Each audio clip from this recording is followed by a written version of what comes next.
Hey guys, Chad Wesley Smith here from Juggernaut Training Systems. I want to talk to you guys about conditioning for football. So the first thing that we need to look at when we discuss conditioning for football is probably why you're doing it wrong.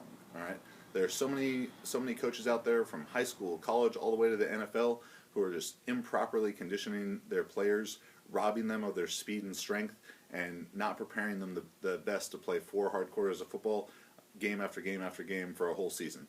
So the first thing we need to do when evaluating conditioning for football players is look at football from an energetic standpoint. What are the energy system demands to be a great football player? All right, football is an alactic aerobic sport, meaning that it occurs without the presence of lactic acid, and that it relies upon oxygen as its main fuel source. So it's alactic because of the length of the plays. So plays are going to last from about 3 seconds to 7 seconds, with players covering varying distances during the play depending on their position and facing varying levels of resistance during those plays. But regardless of what position they play, they're going to be going as hard as they possibly can for 3 to 7 seconds, and no matter what, that's going to be an alactic effort.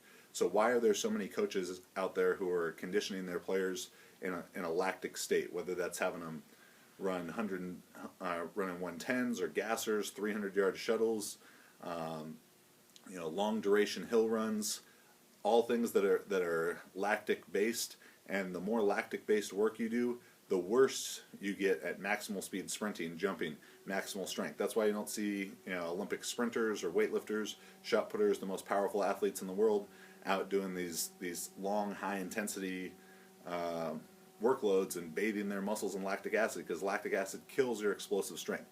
So we need to keep our conditioning purely alactic for our football players. So the second part of that energy system work is aerobic capacity. Aerobic capacity is going to be the athlete's ability to recover between plays. So depending on what kind of system you run, it might be 15 seconds between plays all the way out to 40 seconds between plays.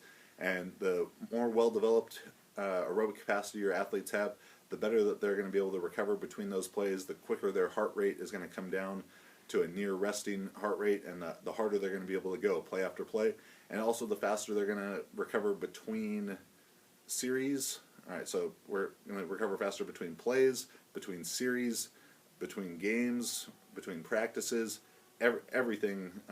Just a higher aerobic capacity is going to mean a better fitness level for your players and team, and better overall performance.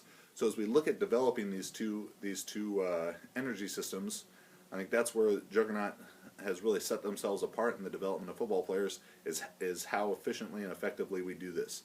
So as we look at developing alactic capacity for football players, the number one thing that we're going to do are special strength circuits. All right, and the way that we organize those circuits are based on the time, the work rest parameters that I outlined before. We're going to go as hard as we can for 3 to 7 seconds, and then we're going to rest for 15 to 40 seconds, and we're organizing that into a number of series, usually from about 6 series all the way out to 12 series, with every series having somewhere between 3 and 7 plays in it. So 3 to 7 bouts of those high intensity 3 to 7 second duration work periods, interspersed by 15 to 40 seconds of incomplete recovery, where we're having them jog back to the line, just jog to a different spot to simulate the action of the game.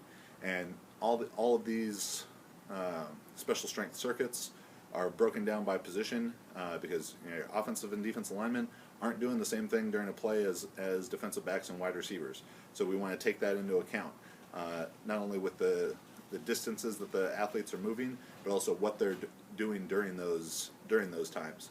So our offensive and defensive linemen are maybe sprinting up to 15 yards during these circuits, while our small skill players, our wide receivers and defensive backs, are getting out to 35 and 40 yards.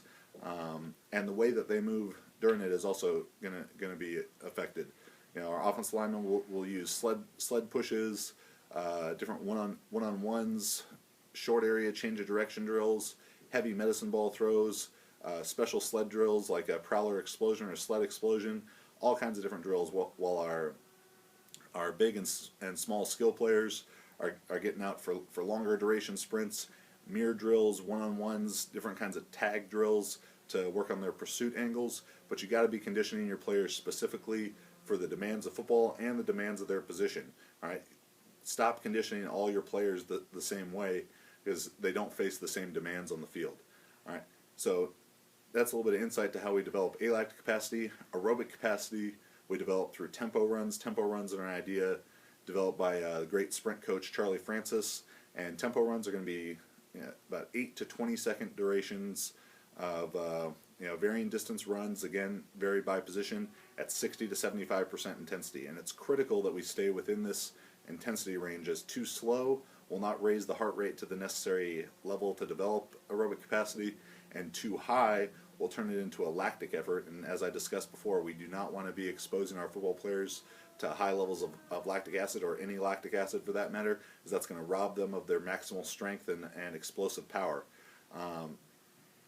Tempo runs are a great tool to develop aerobic capacity, general fitness, and also to be used as a recovery means in between practices, day after games, and all throughout the season, or all throughout the off season, in between intensive bouts of energy. And the Juggernaut Football Manual, I go in depth, laying out all our alactic capacity drills, videos of the special exercises, when to use them, how many of them to do, going from day one of the off season through the last game of the season. So if you want to click the link on the screen right now, you'll be able to learn more about this great resource, and learn more from Juggernaut Train Systems about how to prepare your football team to be unstoppable.